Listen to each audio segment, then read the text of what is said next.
I'm Robert Quinney and I'm the organist of New College, which in effect means that I direct the choir, and I'm also a tutor in music at New College and an associate professor in the university's faculty of music. I think the most important thing that we look for in a prospective chorister is somebody who clearly enjoys singing, because a chorister at New College will do a lot of singing in his time here, and so it's important that we can identify that enthusiasm for it. And I find that it is generally possible to see that in a year 2 boy, even though he may have no idea of what being a chorister actually entails. If he really enjoys singing and communicates that, then the training that he'll get here will make up the gap between where he is in terms of musical experience, which because of his age is not very experienced in most cases, to the kind of professional standard of singing that goes on here on a daily basis with the older boys. The year 3 boys, when they start here, do most of their work for the choir in school. They come over once a week for a group singing lesson, and it's only really in year 4 that they get stuck into the choir schedule, gradually singing more services through the year, so that by the time they go into year 5 and sing the full schedule, they are really experienced and they've grown a huge amount over that year 4. So then in the remaining years, 5, 6, 7 and 8, they sing all of the services that the choristers sing, which in an ordinary week would be Tuesday, Thursday, Friday, Saturday and Sunday. But it is pretty clear that they enjoy each other's company very much, and I hope that the rehearsals are fun as well as involving and challenging.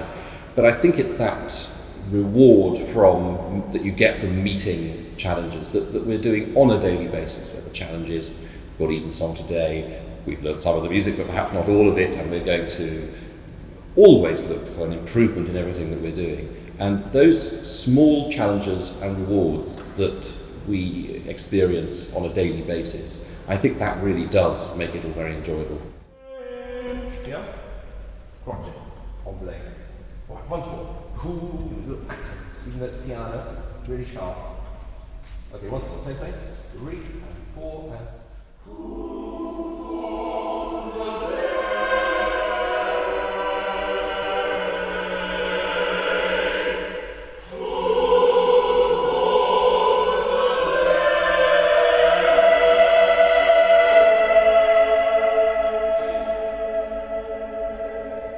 I think there are all kinds of valuable things that choristers absorb.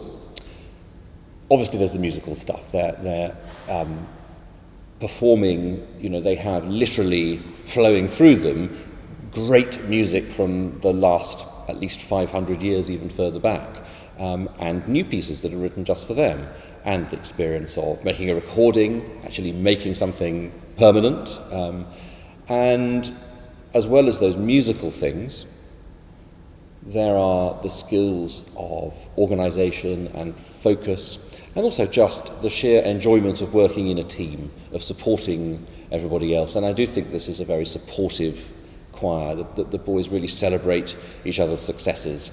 And that sort of team ethos, I think, gives them something a sense of identity perhaps, that will last for the rest of their lives. Many choirs, in cathedrals for example, sing in the Michaelmas term all the way up to Christmas, for example, and they would sing Holy Week and Easter at the end of spring term. New College, being a choir at a college and a university, sings during university terms. So those are quite short 8-week terms, and we sing for those statutory services here in the college chapel. Outside those university terms and within school term, there are some other things that we do, for example, singing at the so-called Gaudies, the college's feasts in September. And at other times of the year, we're able to travel internationally on choir tours, which are a tremendous experience and very memorable for everybody who's involved.